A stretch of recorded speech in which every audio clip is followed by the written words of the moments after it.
Hello and welcome to Henry Weston's Old Mate, the pod. This is the second take because the first one, there was a bit of a disaster that happened in there.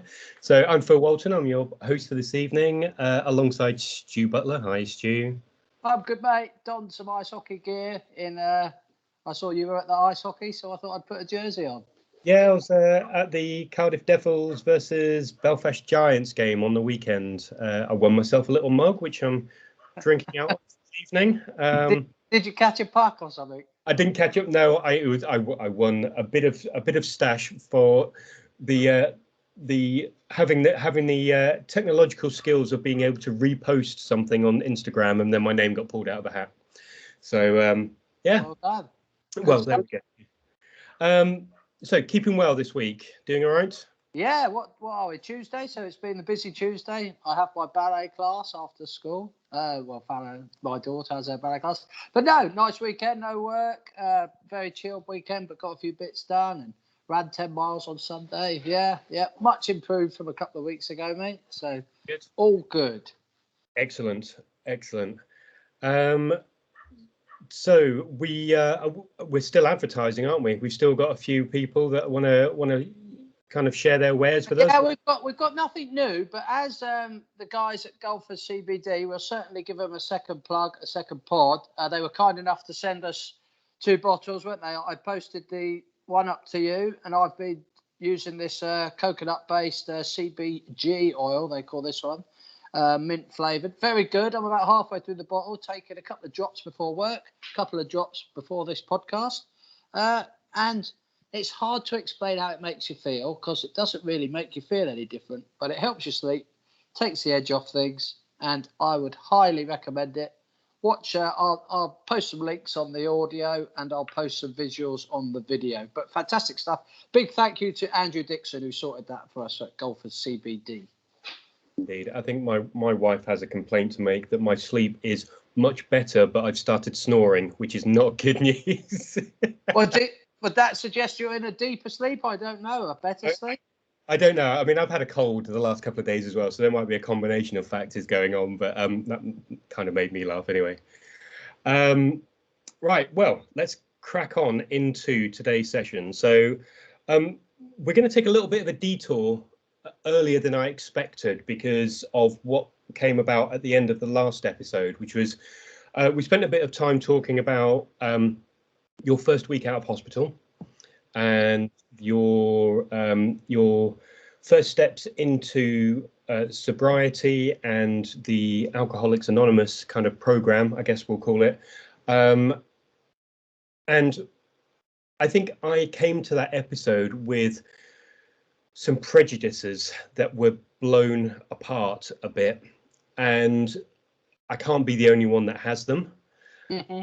So I thought we were going to do a whole episode on Alcoholics Anonymous, but probably a bit further down the line. But actually, I think we need to bring this further up so that we've got an idea about what it's all about, what the context is, and just kind of talk through. There's a 12-step program that you're supposed to buy into, and it's got a good track record. But my knowledge is so wafer thin. I'm pretty sure there's quite a few other people that are in the same boat. So yeah, let's get stuck into that early, and then it sets the context for a lot of the other episodes that will follow, I think. Yeah, I think so. And I think it's probably worth mentioning just at the start, Phil, that although Alcoholics Anonymous is anonymous, really, some people would say you're not meant to discuss your time there or, anything to do with it. But as far as I look into it and as far as I consider it, as long as I don't mention any names of people I attended meetings with, and to a point I will keep their locations, they're not secret. We're not the Freemasons. Sorry if there's any Freemasons watching. But the locations aren't secret. Everything that I discussed today with you is freely available to find on Google. You can find any of the meetings in any of your local towns. So as long as I don't mention any names of people who I attended with, as far as I'm concerned, I don't think I'm doing anything negative in discussing Alcoholics Anonymous. Yeah, no, I think that's right. I think we'll take your lead in respect of non-identifiable kind of stories and scenarios that you may or may not want to share, whatever. But you're right, I did a little bit of homework myself. Just Alcoholics Anonymous website is up in front of me. There's a postcode finder, so you put your postcode in and it'll tell you the 10 nearest. So you're absolutely right. So fine. Okay, so Alcoholics Anonymous, then, before you started going, let's start with your prejudices. What was, did you have any before you went? No, what I'd been subjected to on the telly, if I'm perfectly honest. Yeah.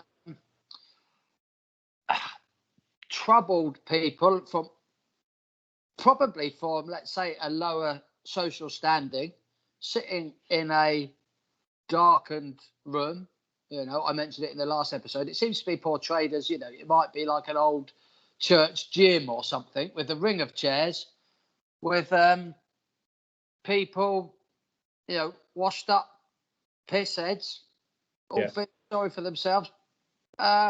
A lot of them coming more for the free coffee and the central heating more than anything else. Let's be honest, that's what a lot of these sort of things are, how they are portrayed, on the television.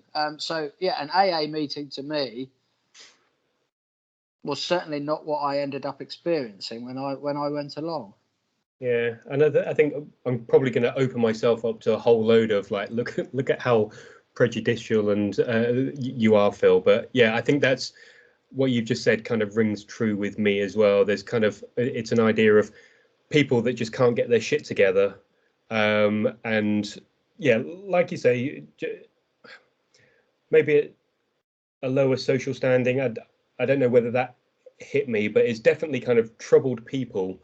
Who, if they just had any sense about themselves, would probably just, like I say, get their act together, and which is completely unfair, and I know that. And but yeah, your description of it last time kind of opened that up for some more questions, I think.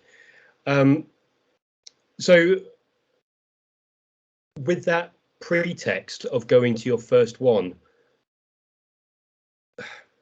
was the issue, I guess, of being so the rawness of being admitted to hospital, coming out again, was that the overwhelming factor of you going into AA, and you just didn't give a shit who was going to be there, what was going to be there, that you were going anyway? Yeah, I was completely broken at that point. If I'd have, say, 6 months before, 8 months before I got admitted to hospital, when I knew I had a drink problem, I was pretty sure I was an alcoholic, because I was stopping to buy a litre of vodka on my way home from work every day without fail. And I also knew that I didn't want to, say, 3 or 4 days of the week, and I was still doing it. So I knew I'd got to a point in my drinking where I had a problem, and I probably realised that meant I was an alcoholic. But I would never, ever have considered going to an AA meeting back then, prior to the point where I hadn't lost my mind completely, but my mind was so pickled, that I was at the point. I was on my knees. If you read AA stuff, I wasn't ready to hand myself over to God as such, but I was ready to hand myself over to something. And AA, being an alcoholic, Alcoholics Anonymous is a pretty good starting point. Like I say, I'd been visited in hospital. I'd spent about 45 minutes with a wonderful gentleman, and he'd said, I decided I was more than willing to give it a go. I had to give it a go, let's be honest. I needed something. Okay. So I think what I'm going to do is I've got the 12-step program up in front of me. Yeah. And I'm going to read them all out, first of all. And I know that's kind of like people listen to man read stuff out on internet. It's not that interesting. I know that. But there's some observations to pick out as when we read through them. So I'll read them out and then we'll come back to them. Yeah. And I want you to set up because we hear things like sponsor and those sorts of things, and how that falls into place. Yeah. When you do it. Okay. So number 1, We admitted we are powerless over alcohol, that our lives have become unmanageable. Number 2, came to believe that a power greater than ourselves could restore us to sanity. Number 3, made a decision to turn our will and our lives over to the care of God as we understand him. Number 4, made a searching and fearless moral inventory of ourselves. Number 5, admitted to God, to ourselves, and to another human being the exact nature of our wrongs. Number 6, were entirely ready to have God remove all these defects of character. Number 7, humbly asked him to remove our shortcomings. Number 8, made a list of all persons we had harmed and became willing to make amends to them all. Number 9, make direct amends to such people wherever possible, except when to do so would injure them or others. Number 10, continue to take personal inventory, and when we were wrong, promptly admitted it. Number 11, sought through prayer and meditation to improve our conscious contact with God as we understand him, praying for knowledge of his will for us and the power to carry that out. Number 12, having a spiritual awakening. As the result of these steps, we try to carry this message to alcoholics and to practice these principles in all our affairs. Bloody hell. Okay, so some of them will probably need some interpretation because there's quite a lot in those sentences. I think the first thing that jumps out to me is the arsehole that I am. There's a lot of religious overtones. There's nothing subtle about it. That we are putting ourselves. It's making an assumption that you have a faith that is God-based. Yeah. Yes. Yeah. Is that you? It's still a great question, and I do believe in God. I don't want to ruin the complete episode by saying this now. I don't believe in him enough to commit to these steps. We will get to that. But I do believe in God. But if you ask me why I believe in God, I can't tell you. But yes, I don't go to church, but I do believe in God. And I don't know why.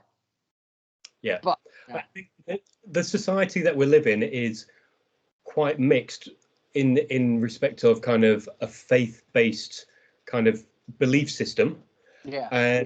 And there will be many people out there, probably like me, that might well be put off by the 12 steps because they are so overtly religious.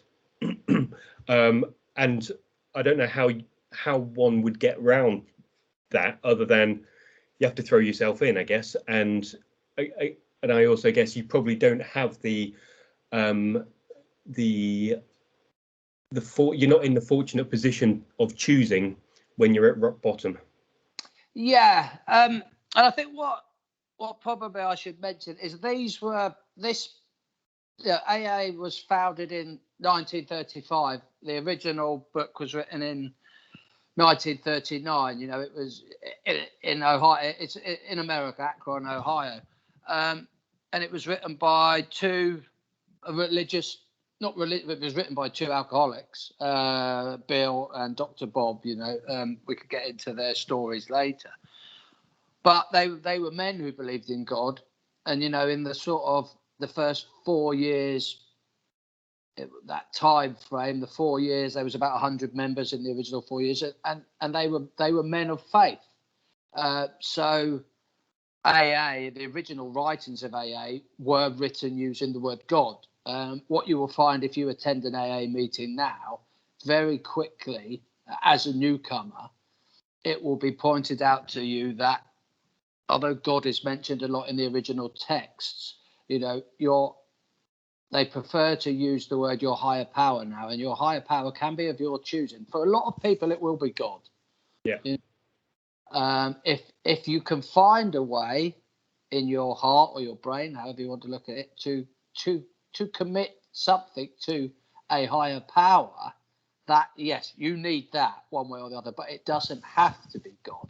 but God is the chosen word in a lot of the text.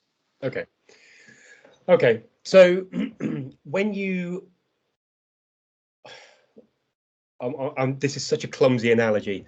When you walk through the door and you announce that this is your first time ever at a session, I can't believe I'm about to say this, but I can't think of anything else. Do you get like a membership pack? Do you get like a what's the? No, so what? I haven't got my little one. I think I gave this is something I've since purchased. It's the Little Red Book. This is called, and it's a very small version of the big book that happens to be blue. It's blue now because back in the day it was a multicolored, horrific thing that alcoholics wanting to read text would struggle to read on the train, on the bus or something, because everyone knew what it was. So if you were subtly trying to brush up on your Alcoholics Anonymous, it wasn't. So they checked. So what I was issued with in hospital was something very similar to this. But no, when you go through the door, you are welcomed with as many handshakes as you choose to accept and a hot cup of tea or coffee. You can, at the end of that first meeting, you can accept your first chip. Something will go on to a little badge. You can accept a 24-hour chip if it's your first meeting and you've been sober for 24 hours. But apart from that, many people, if you go to a big meeting again, they may well have these available and they may well be able to offer you one, and then they will top their stocks up. But yeah, there's nothing. You know, it's a bit. I guess it varies, but yeah, you would. They do like you to get your hands on a book as soon as you can. Okay, so for podcasters listening, Stu's holding up a book that's probably about the size of an Oxford English Dictionary. Yeah, maybe the New Testament, about half the size of a Bible. Yeah, okay, but it's blue and it's got Alcoholics Anonymous on it, so I guess it's the sleeve. If you took the sleeve off, could you sit on a train and read it without people knowing that it's an Alcoholics Anonymous book? Yeah. What about on the spine? Okay, all right, so yeah, you could get away with that, I guess. So that's interesting. So, and do you have to pay for that? I bought this one off the internet because I was offered a book, but me being a man of having a pound or two in the bank, fortunately, there are many people who find themselves in Alcoholics Anonymous meetings who don't have a pound or two in the bank. So I said I'd be happy to buy my own, but I could have, the meeting or a local meeting would have supplied me with the text if I'd required. Okay, fine. Okay, so how do you then? So talk us through you, not just.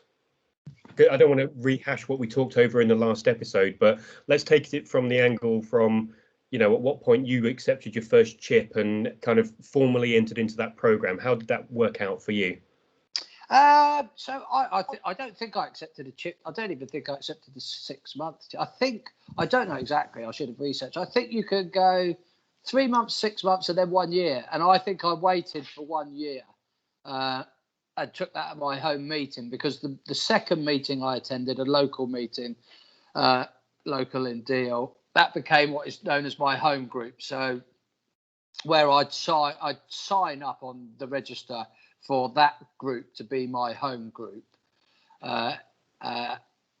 Any service, I could do service at any meeting I attended, but ideally, if you want to commit to service at your home group and attend as many meetings there as possible, if you're committed to making the tea as part of your service or whatever, putting the chairs away, ideally you want to be able to attend that meeting weekly so that someone else doesn't have to do it, to be honest.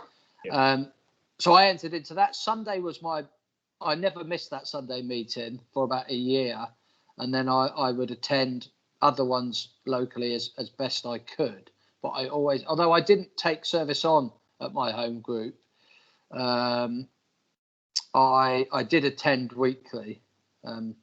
So yeah, that's the basics. And we can go on to sort of, starting the steps and sort of taking on a sponsor. Yeah. Okay. Just I've got such really basic questions because that's good. So register. So it's supposed to be Alcoholics Anonymous, but you have to sign up. Do you have to sign a register? I didn't sign. I didn't sign anything, but no, you don't. You don't. There's not a weekly, because you don't sign in. But I don't know. Maybe I put my name down. I might have, but I can't really remember, to be honest, Phil. Okay. And then the other thing that you've said a few times is service. Yeah. So provide a service like putting the chairs out and teas and coffees, or is that session called a service? No. So the overall, it's just called a meeting, and to offer service, I should say. So to offer service, it's servicing others. It's that AA theory of giving back to others, and for people in early recovery, or I guess at any point in recovery, it lends itself to a certain amount of structure. If I know I have to be at Deal on a Monday to put the chairs out, Dover on a Wednesday to make the teas and coffees, it's giving me something. It's giving me a bit of commitment, and it's giving me some purpose as well, isn't it? Hopefully. Yeah. Okay, that makes sense. So talk to us then about, well, where do you want to go? Do you want to go sponsor, or do you want to go into the 12 steps? We could go into the 12 steps, actually. I mean, probably not. As to take the 12 steps, you need to have a sponsor. Okay. So a sponsor is very simply another member of AA who you would approach and ask them if they would become your sponsor. And if not the sole purpose, but the main purpose of a sponsor in early recovery would be to walk you through the 12 steps of Alcoholics Anonymous. One thing they do recommend is same-sex sponsorship. So they recommend a man to be sponsored by another man and a woman to be sponsored by another woman. And they're pretty strong on that. I don't know of an instance where something must have happened for that to come about. Men and women maybe got a bit too friendly during the sponsorship process, but that's it. So I approached someone after about 4 months in AA, asked him if he would be my sponsor. He accepted, and then I started my 12-step journey that I think anyone who reads the blogs knows that I didn't finish. But we can look into the steps now. Step this way, Phil. Yeah, well, I've got one question, and just very much about the sponsor. How long were you thinking about going into the steps, and did you have like a short list of people? What I guess what I'm getting at is that you're about to entrust your onward journey, for a better shitty phrase, to somebody that you only know for 1 hour a week or a couple of hours a week over tea and coffee. Yeah. And then you're going to say, you seem like a really trustworthy sort of person. Can I tell you all my darkest secrets? And can you kind of help me through kind of this thing that's going to save my life? I just wonder how you get to the point of identifying that person and that leap of faith to kind of go, will it be you? Well, for me, very early on, the gentleman who came to see me in hospital, a lot of people thought he was my sponsor almost from day one, but he wasn't. I'd never asked him. So I ended up asking another gentleman who I attended 2 or 3 meetings with. He was local, still is local. And when I actually asked him, he said, "Oh, I thought such and such was already your sponsor." And I said, "No." But why I decided to get a sponsor was because I'd not come to a dead end in my sort of 3 or 4 month journey in AA, but I'd come to the point where I needed something more. The meetings, I was sober. Let's say I was 4 months sober, doing quite well, felt confident staying sober, and I was attending AA meetings, but it wasn't the meetings that were keeping me sober. I was keeping myself sober, and I just thought if I'm going to continue to attend these meetings, I need to do these steps. Whether I wanted to or not, I don't know. But I thought it was about time I took on the task. Okay, and you felt like you knew this chap well enough over the time that you had. So 4 months is, I guess, if you're 4 months and you're attending regularly, then there's sufficient contact, I guess, with that individual to kind of think, I'm not going to know anybody else any better. Yeah. It obviously needed to be another member of AA. It needed to be someone from my home group, ideally. Someone on the end, it could be anywhere on the end of the phone, but if potentially be able to meet in person easily was. But the guy I asked I was only ever going to ask him, if I was going to ask anyone. Yeah. Okay, that's helpful. Really good. Shall we have a look at some of the steps then? Yeah, let's go, because I've written. I think I ended up writing 5 or 6 blogs. I probably got about as far with my blogs as I did in my actual steps, because my blogs tend to go off from one to the direction from another, don't they? I've got one to publish. I wrote a ballet, actually. I need to publish that later. But yeah, let's do it, Phil. Okay, so step 1 then. Let's go. Well, we'll start at the beginning. Obviously, that's how it's. So let's just remind everybody. This is it. Number 1, we admitted we are powerless over alcohol, that our lives had become unmanageable. So how does that, is there something that you do? What do you do with that? Is that something that you just kind of sit and think, yeah, I think that's true? Or do you have to announce that at a meeting? I mean, that's the minute you walk through the door at your first meeting. I mean, admitted I was powerless over alcohol. I couldn't stop drinking, or I hadn't been able to stop drinking. I nearly drank myself to death. I was, as we've said before, I didn't want to die, but I continued to drink. Yeah. I knew I was drinking myself to death, and I couldn't stop. I've over the years of my life, I've sort of dabbled very briefly in certain things that aren't alcohol, and always been able to say no. But and always been able to think, well, maybe not tonight. But with alcohol, probably for the last 3 or 4 years, I'd come to a point where we'd only have to be out for breakfast, and someone would say, 9 o'clock in the morning, should we go for a pint? Yep. Yeah, excellent, brilliant. I couldn't stop drinking, and my life had become unmanageable. Yes, it'd been unmanageable for well over a year. I was weeing on the landing. I keep going back to that one, but I wasn't able to attend work regularly. I had a young daughter. I wasn't able to do anything. So my life had become totally unmanageable because I was totally powerless where alcohol was involved. I couldn't stop drinking. Yeah. So,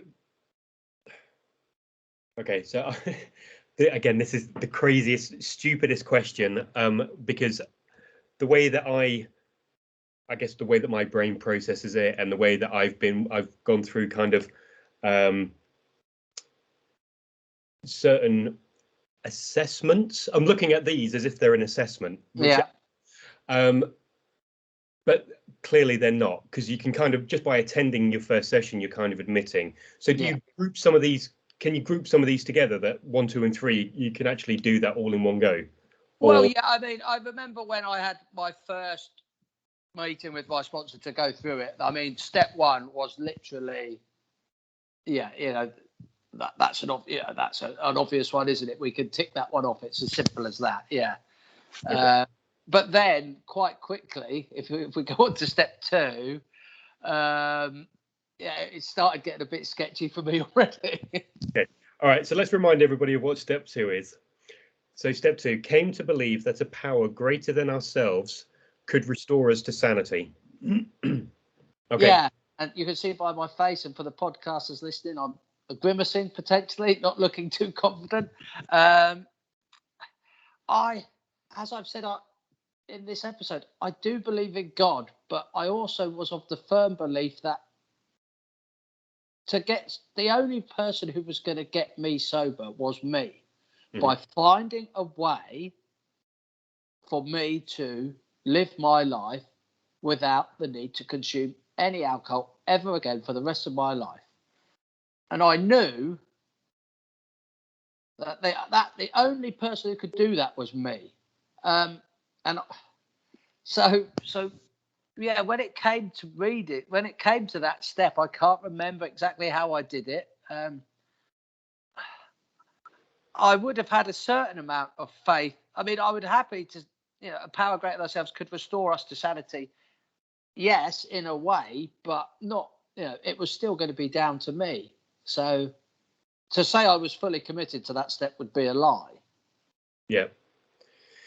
And I think, like you said, just kind of like how you commit to that when there's a crack in the belief system, I guess.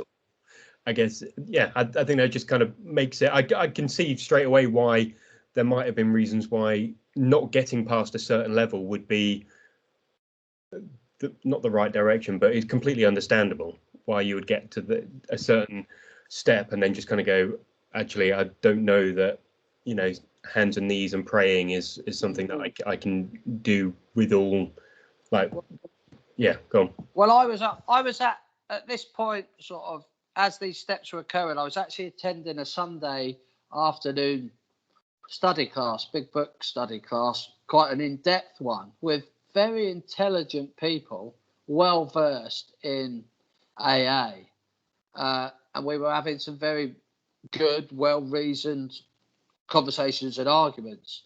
And I was the only guy in the room who hadn't completed the 12 steps. I was only 4, 5, 6 months into sobriety. But I felt, I had rightly or wrongly, I felt to be taken seriously, I needed to complete the steps, because it's what you're meant to do in AA. It really is what you're meant to do. And I met so many people in AA who made it very clear to me and others that if you didn't complete the 12 steps, you will fail. And not necessarily in AA, you will fail in your sobriety.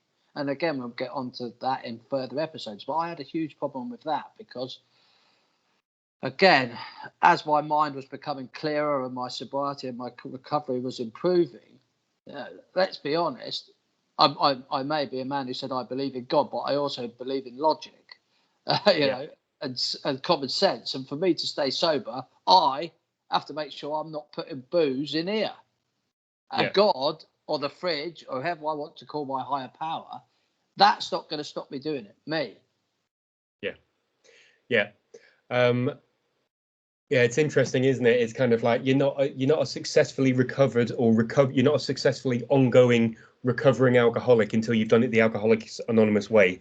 Yeah, and I buy into that. Yeah, I enjoyed the meetings, and I don't want to say that. I hope this doesn't come across that I'm sort of bad mouthing AA, because it's fantastic. I enjoyed the meetings, but I really felt that to be not taken seriously. I felt that I needed to complete the steps, but I always knew, having read the steps very early on, that there was going to be a lot of conflict within them for me. Okay. Even as a man who says he believes in God, whatever that means to Stu. Yeah. No, I get that. I completely get it. All right, let's move into step 3. Made a decision to turn our will and our lives over to the care of God as we understood him. Yeah, again, that would have been in the first meeting. That would have been a very short discussion with my sponsor, that I am happy to commit to this process. I don't think it was written down on, I don't think I signed a contract, but I would have made a commitment to my sponsor that I was, up for this and was going to give it my best. And that's what this means, is it? That it's a commitment. So to me, it's kind of like I'm struggling to picture what this looks like, where someone turns their will and their lives over to the higher power. I don't know what that means. Is that just a full commitment into your your commitment to AA through your higher power? Is that what? Yeah, I mean, yes, it's basically me committed to me accepting the fact that I am going to put all my faith into my higher power, let's say God. That, again, it's a huge conflict, and he will keep me safe and guide me in the right path. Okay. More grimaces for the audio listeners. Yeah. Well, and again, there's some kind of goldfish style open mouthing from me, because the questions that I've got are kind of so clumsy, and I think you can also work out that my my autistic brain doesn't work very well with theory. It's quite binary. It's like you either do something or you don't do something. So anyway, okay, so that's fine. So that's about commitment. Step 4, made a searching and fearless moral inventory of ourselves. Now, this looks like a paper exercise, as in an actual exercise. Okay. So this is where, you know, let's say this is where things get serious. This was a written exercise, and I think I was probably given 2 or 3 weeks to do it. And I was like, well, I'm sure I can bax this out in a couple of hours. And I will have it written down somewhere. I can't find it. I looked for it earlier. But it would have been 3 or 4 pages of A4 paper. And it would have been a very open and honest personal critique of myself. And it went into a lot of things. I remember mine went into a lot of things that everything stemmed from alcohol, but, you know, there was a lot of things not alcohol related, you know, your fears, you know, your troubles. Like it says, it's, you know, I tried to be I wasn't 100% on. I wasn't dishonest, but there were things on there that I didn't write down because I didn't want to share them with everyone, rightly or wrongly. Okay. So yeah, that was a written exercise. Okay, so when it says inventory, it's kind of like a self critique of everything that you've, you know, those things that you either shouldn't have done, or people that you've upset, or that time when you yeah, that's more your step 8. Right. Okay. But yeah, step 8 is a big one. It's a it's a big step. But step 4 is, yeah, because you're really, this would be sort of that first meeting with your sponsor. You'd go through steps 1 to 3 relatively quickly, maybe in 10-15 minutes, really, maybe in 2 minutes if you wanted, and then you would make your sort of first big commitment to step 4. But you wouldn't, like I say, step 8, when we get to that's probably what you've just outlined. But you would have a long, hard look at yourself and do a fairly honest critique, but maybe giving yourself a bit of not completely ripping yourself to pieces on step 4. Okay, that makes sense. And I think I can see the value of that, kind of, again, just kind of thinking about, if you actually sit down and have a good long hard think about yourself, and commit that to paper, you can kind of, almost seeing that, visualizing that, you can kind of see where improvements need to be made. Obviously, it's with drinking and stop drinking, but there's some things that happened while you were drinking that became character flaws as well. Yeah, and you will keep your step 4 and refer back to it regularly through your AA work, because, you know, a lot of people will make AA their lives in the short term early recovery, or generally, you know, there will be people who write their daily gratitude lists, phone their sponsor for an hour a day, and pray and meditate and commit to it for life, if you will. And so this, I guess, step 4 is a bit of an ease you in exercise, if you like. It's a big exercise, but it's setting you up for what certainly comes a bit later on. Okay, that's helpful. Okay, let's move on to step 5. I'm going to say now that we're running out of time so quickly, so we're going to this is going to be a two-parter. Yeah. So step 5, admitted to God, to ourselves, and to another human being the exact nature of our wrongs. Yeah, and again, I shouldn't be laughing here, but this is where it all stopped for me with my sponsor, and he suggested that we make this commitment to God, but in the form of prayer. I outlined the nature of my wrongs and asked for God's forgiveness. I shouldn't laugh again. You can laugh if you want, mate. Well, no, it was me and my sponsor on our knees in my living room, and both of us. This isn't again. I'm not banging bad about the AA.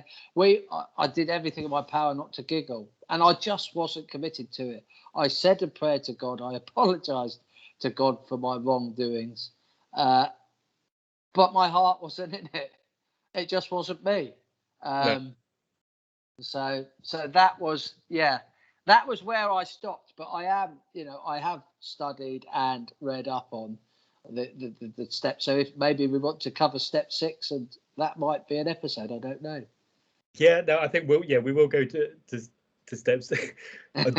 There's something, I don't know, the vision of you on your knees. I've only ever, It was a small space, it's now the sort of back living room with the extension, but it was cluttered up with baby stuff, and it was I'm not the biggest of men, I'm not the smallest of men. My sponsor was similar size to me. So we filled the available space on the floor. Had someone walked, had the aliens visited then, God knows what they'd have thought of us. But sorry, AA. Fantastic. Okay. Okay, so step 6 then, after you've admitted those wrongs, is we're entirely ready to have God remove all these defects of character. And I think what you said at the beginning, really, given that your relationship to God is, I don't know, I think it's kind of like an unknown relationship. You have a belief there, but you're not really sure. But this kind of makes it sound like you'd be paying lip service to it. God wasn't going to stop me having a drink. I mean, I just couldn't get my head around. I'm entirely ready to have God remove all the defects of character, which again, that's not what I just explained. But yes, I'm happy for it. But to me, what's he going to do with them? I mean, that's very kind of him to take them on, but am I just handing them over? Is it a bit of a cop out? Have all these bad points, but let's be honest, they're still there, some of them. Yeah. But that's the thing. I mean, there are some people who probably are so of fragile mind at the time that if they can unload and if they can get their head round the fact that, yes, there is a higher power there who will take all your defects if you're willing to give them up, that must be a massive weight off someone's mind. But I just couldn't reason it in my head, because I mean, that's all very well, but I'd love to be able to say, here you go. I work with people. I know many people in my life who have that. Their brain works that way. Yeah. Mine doesn't, unfortunately. Yeah. Okay. So we've reached step 6. I think we're at kind of almost 45 minutes into the episode now, which I don't know where these episodes go. Neither do I. Just talk shit for 45 minutes. It's good. We'll make an episode 2 to cover off the kind of 7 to 12.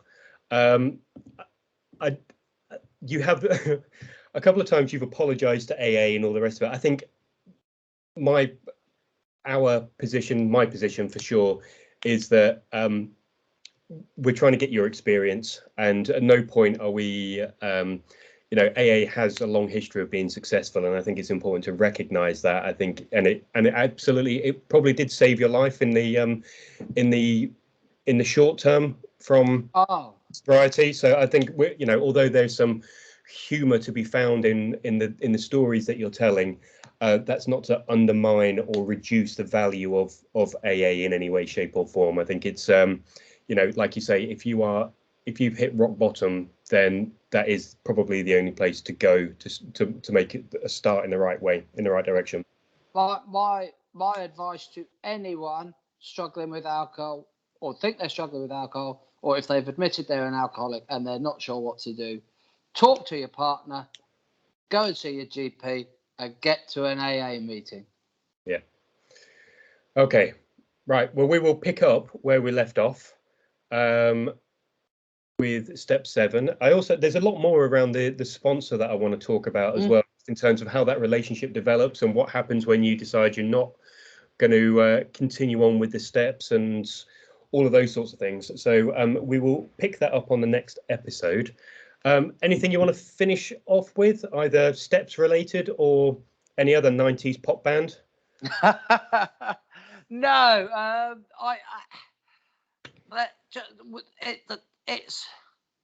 it is a good thing. The steps and AA is a brilliant thing. It wasn't for me, but you know, it offers a fantastic structure.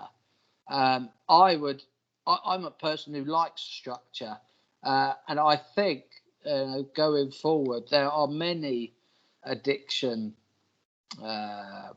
programs that offer various steps, and I think, having read up on some are, I don't know if more up to date's a fair thing to say, but they certainly take into account modern technology to a point, and modern and current society, that will allow I think makes them more open to current generations as well as, you know, older generations. And I think possibly, just for me, the 12 steps didn't work for me, but I think a step program of some sort could quite easily work for me, just not this one and the way it's worded, sadly. Okay. Well, we'll finish on that money-making scheme that's waiting in the future. All right. That book will be out in 2024. Yeah, Christmas, just in time for Christmas. Okay. So if anyone's got any questions, and obviously, as we always say, you can get through to Stuart at StuButts on Twitter, or hwomthepod@gmail.com. Gone a bit quiet on the questions recently, so yeah, get back to it. Yeah, we talked about that episode, didn't we? So maybe I'll put some social media out, and we'll try and get 5 or 6 questions related to anything we've discussed so far. And we might get an episode together to answer some listeners' questions. So get your blooming questions in, please. Okay. Perfect. All right. Well, good to speak to you, Stu. It's a good episode. I don't know, it had no direction, but it was good. I enjoyed it. Yeah, thoroughly enjoyed it, mate. All right, and I'll speak to you again soon. Cheers, Phil. Thank you very much. Take care.